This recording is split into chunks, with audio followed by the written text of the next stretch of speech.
Hi ವೀಕ್ಷಕರೇ, ಎಲ್ಲರಿಗೂ ನಮಸ್ಕಾರ.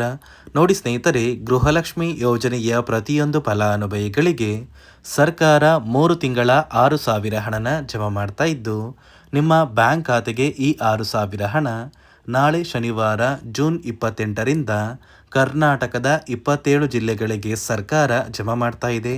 ಅದೇ ರೀತಿ ಈ 6,000 ಹಣಕ್ಕೆ 5 ನಿಯಮಗಳನ್ನ ಸರ್ಕಾರ ಜಾರಿಗೆ ತಂದಿದ್ದು, ನೀವು ಈ 5 ನಿಯಮಗಳನ್ನ ಪಾಲಿಸಿದರೆ ಮಾತ್ರ ನಿಮ್ಮ ಬ್ಯಾಂಕ್ ಖಾತೆಗೆ ಈ 6,000 ಹಣ ಜಮಾ ಆಗೋದು. ಹಾಗಾದರೆ ಬನ್ನಿ ಸ್ನೇಹಿತರೆ, ಸರ್ಕಾರ ಜಾರಿಗೆ ತಂದಿರುವ ಆ ನಿಯಮಗಳು ಏನು ಅಂತ ಕೂಡ ನಾನು ನಿಮಗೆ ತಿಳಿಸ್ಕೊಡ್ತಾ ಇದ್ದೀನಿ. ಅದಕ್ಕಿಂತ ಮೊದಲು ನೀವೇನಾದ್ರೂ ಇನ್ನೂ ಕೂಡ ನನ್ನ ಚಾನಲ್ನ ಸಬ್ಸ್ಕ್ರೈಬ್ ಆಗಿಲ್ಲ ಅಂದರೆ ದಯವಿಟ್ಟು ಪ್ರತಿಯೊಬ್ಬರು ಚಾನಲ್ನ ಸಬ್ಸ್ಕ್ರೈಬ್ ಮಾಡ್ಕೊಳ್ಳಿ, ಹಾಗೆ ವಿಡಿಯೋಗೆ ಒಂದು ಲೈಕ್ನ ಕೊಡಿ. ಹೌದು ಸ್ನೇಹಿತರೆ, ಗೃಹಲಕ್ಷ್ಮಿ ಯೋಜನೆಯ ಪ್ರತಿಯೊಂದು ಫಲಾನುಭವಿಗಳಿಗೆ ಸರ್ಕಾರದಿಂದ ಒಂದು ಭರ್ಜರಿ ಗುಡ್ಡಿಸ್ನ ಕೊಟ್ಟಿದ್ದಾರೆ.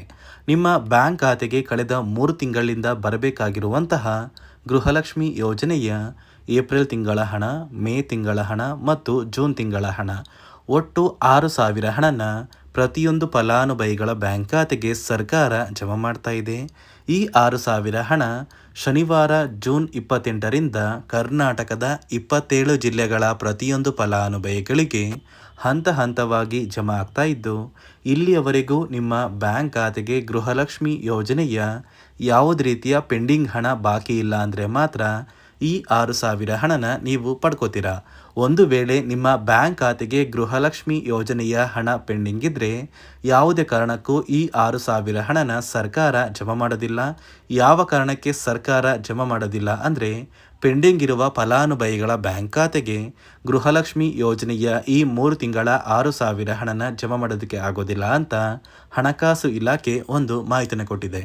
ಅದೇ ರೀತಿ ಈ ಗೃಹಲಕ್ಷ್ಮಿ ಯೋಜನೆಯ ಹಣನ ನೀವು ಪಡ್ಕೋಬೇಕು ಅಂದರೆ, ನೀವು ಗೃಹಲಕ್ಷ್ಮಿ ಯೋಜನೆಗೆ ಅಪ್ಲಿಕೇಶನ್ ಹಾಕಬೇಕಾದ್ರೆ ಏನೆಲ್ಲ ದಾಖಲಾತಿಗಳು ಕೊಟ್ಟಿರ್ತೀರಾ, ಆ ಒಂದು ದಾಖಲಾತಿಗಳನ್ನ ಹಣಕಾಸು ಇಲಾಖೆ ಜಾರಿಗೆ ತಂದಿರುವ 5 ನಿಯಮಗಳ ಆಧಾರದ ಮೇಲೆ ಪರಿಶೀಲನೆ ಮಾಡ್ತಾರೆ. ಒಂದು ವೇಳೆ ಈ ಪರಿಶೀಲನೆ ಮಾಡುವಂತಹ ಸಂದರ್ಭದಲ್ಲಿ ನೀವು ಸರ್ಕಾರಿ ಜಾರಿಗೆ ತಂದಿರುವ ನಿಯಮಗಳನ್ನ ಪಾಲಿಸಿಲ್ಲ ಅಂದರೆ ನಿಮ್ಮ ಬ್ಯಾಂಕ್ ಖಾತೆಗೆ ಸರ್ಕಾರ ಗೃಹಲಕ್ಷ್ಮಿ ಯೋಜನೆಯ ಹಣನ ಜಮಾ ಮಾಡೋದಿಲ್ಲ.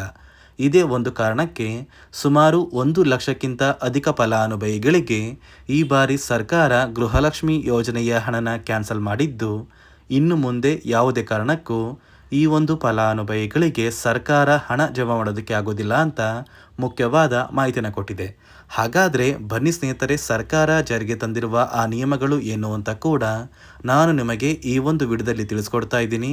ಅದಕ್ಕಿಂತ ಮೊದಲು ನಾಳೆ ಶನಿವಾರ ಜೂನ್ 28ರಂದು ಕರ್ನಾಟಕದ ಯಾವ 27 ಜಿಲ್ಲೆಗಳಿಗೆ ಸರ್ಕಾರ ಗೃಹಲಕ್ಷ್ಮಿ ಯೋಜನೆಯ ಏಪ್ರಿಲ್ ತಿಂಗಳ 20ನೇ ಕಂತಿನ ಹಣ, ಮೇ ತಿಂಗಳ 21ನೇ ಕಂತಿನ ಹಣ ಹಾಗೂ ಜೂನ್ ತಿಂಗಳ 22ನೇ ಕಂತಿನ ಹಣ, ಈ 3 ತಿಂಗಳ 6,000 ಹಣನ ಜಮಾ ಮಾಡ್ತಾ ಇದೆ. ಅಂದರೆ ಮೊದಲಿಗೆ ಬೆಂಗಳೂರು ನಗರ, ಬಾಗಲಕೋಟೆ, ಬೆಂಗಳೂರು ಗ್ರಾಮಾಂತರ, ರಾಮನಗರ, ತುಮಕೂರು, ಶಿವಮೊಗ್ಗ, ಕೋಲಾರ, ದಾವಣಗೆರೆ, ಚಿತ್ರದುರ್ಗ, ಚಿಕ್ಕಬಳ್ಳಾಪುರ, ಬೆಳಗಾವಿ, ವಿಜಯಪುರ, ಗದಗ, ಧಾರವಾಡ, ಉತ್ತರ ಕನ್ನಡ, ಹಾವೇರಿ, ಚಾಮರಾಜನಗರ, ಬಳ್ಳಾರಿ, ಬೀದರ್, ಕಲಬುರಗಿ, ಕೊಪ್ಪಳ, ರಾಯಚೂರು, ಯಾದಗಿರಿ, ವಿಜಯನಗರ, ಮಂಡ್ಯ, ಕೊಡಗು, ಹಾಸನ, ದಕ್ಷಿಣ ಕನ್ನಡ, ಚಿಕ್ಕಮಗಳೂರು ಮತ್ತು ಮೈಸೂರು, ಈ 27 ಜಿಲ್ಲೆಗಳ ಪ್ರತಿಯೊಂದು ಫಲಾನುಭವಿಗಳಿಗೆ ಸರ್ಕಾರ ಗೃಹಲಕ್ಷ್ಮಿ ಯೋಜನೆಯ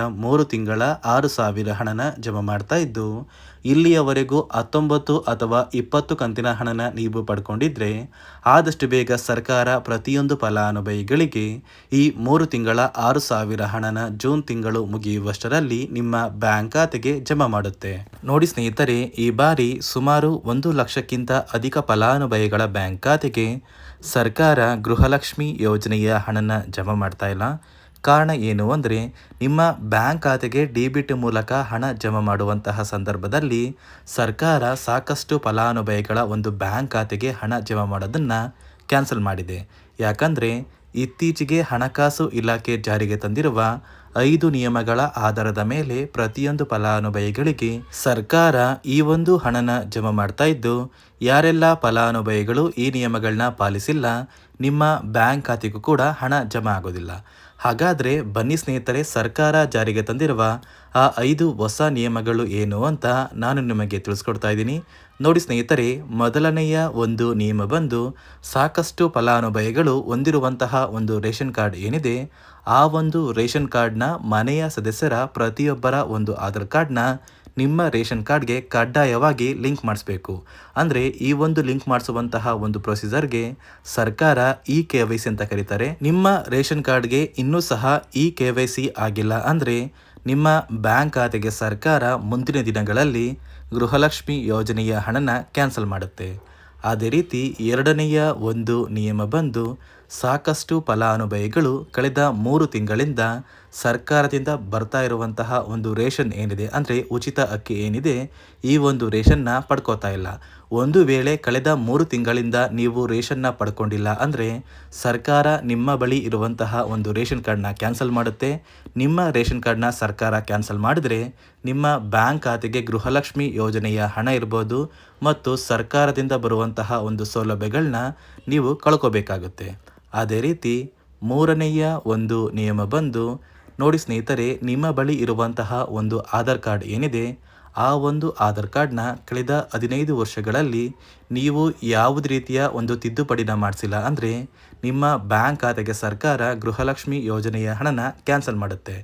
ಯಾಕಂದರೆ ಸರ್ಕಾರದಿಂದ ಬಂದಿರುವಂತಹ ಒಂದು ಆದೇಶದ ಪ್ರಕಾರ ಪ್ರತಿಯೊಂದು ಫಲಾನುಭವಿಗಳು ಕಳೆದ 15 ವರ್ಷಗಳಲ್ಲಿ ಯಾವುದೇ ರೀತಿಯ ಒಂದು ತಿದ್ದುಪಡಿನ ನಿಮ್ಮ ಆಧಾರ್ ಕಾರ್ಡ್ಗೆ ನೀವು ಮಾಡಿಸಿಲ್ಲ ಅಂದರೆ ಕಡ್ಡಾಯವಾಗಿ ಆದಷ್ಟು ಬೇಗ ನಿಮ್ಮ ಆಧಾರ್ ಕಾರ್ಡ್ಗೆ ತಿದ್ದುಪಡಿನ ಮಾಡಿಸಿ. ಅದೇ ರೀತಿ ನಾಲ್ಕನೆಯ ಒಂದು ನಿಯಮ ಬಂದು ನಿಮ್ಮ ಕುಟುಂಬದ ಒಂದು ವಾರ್ಷಿಕ ಆದಾಯ 7 ಲಕ್ಷಕ್ಕಿಂತ ಕಡಿಮೆ ಇರಬೇಕು.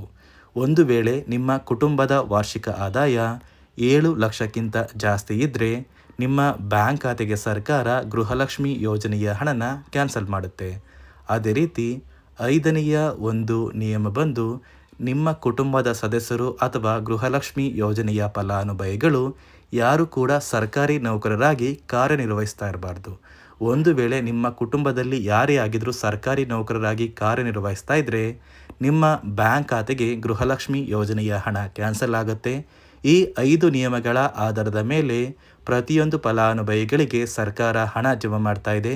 ಒಂದು ವೇಳೆ ನೀವು ಈ 5 ನಿಯಮಗಳನ್ನ ಪಾಲಿಸಿಲ್ಲ ಅಂದರೆ ನೀವು ಕೂಡ ಗೃಹಲಕ್ಷ್ಮಿ ಯೋಜನೆಯ ಹಣದಿಂದ ವಂಚಿತರಾಗಬೇಕಾಗುತ್ತೆ. ನೋಡಿ ಸ್ನೇಹಿತರೆ, ನಿಮ್ಮ ಬ್ಯಾಂಕ್ ಖಾತೆಗೆ ಸರ್ಕಾರ 3 ತಿಂಗಳ 6,000 ಹಣನ ನಾಳೆ ಶನಿವಾರ ಜೂನ್ 28ರಿಂದ ಜಮಾ ಮಾಡ್ತಾ ಇದೆ.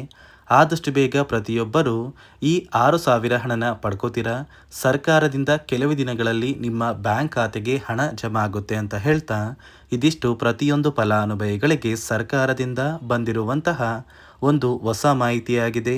ನಾನು ಕೊಟ್ಟಿರುವಂತಹ ಮಾಹಿತಿ ನಿಮಗೆ ಇಷ್ಟ ಆಗಿದ್ದಲ್ಲಿ ದಯವಿಟ್ಟು ಪ್ರತಿಯೊಬ್ಬರು ನನ್ನ ಚಾನಲ್ನ ಸಬ್ಸ್ಕ್ರೈಬ್ ಮಾಡ್ಕೊಳ್ಳಿ, ಹಾಗೆ ವಿಡಿಯೋಗೆ ಒಂದು ಲೈಕ್ನ ಕೊಡಿ.